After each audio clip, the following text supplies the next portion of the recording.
Եվ կարծում ենք ռազմագերիների խնդիրը անկախ ադրբեջանական աղբյուրների մեկնաբանությունների ունի նաև կրոնական ասպեկտ, այստեղ մենք գործ ունենք հենց քրիստոնյա հայերի դատապարտման հետ եւ որ քրիստոնեությունը վերաբերմունքի առումով գործոն է մեզ ցուցադրում են նաև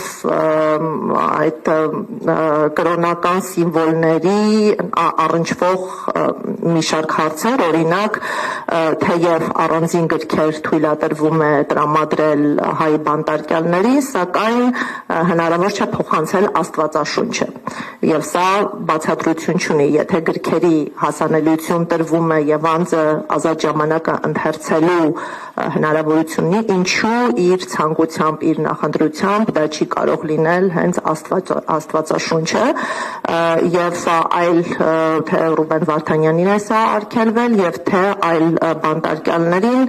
նաեւ հրապարակային զեկույցներից կարծում եմ տեղեկացված եք, որ կրոնական սիմվոլները հավաքվել են, արգելվել են դրանք թողնել բանտարկյալների մոտ, անգամ դաջվածքները այրվել են եւ մեր գնահատմամբ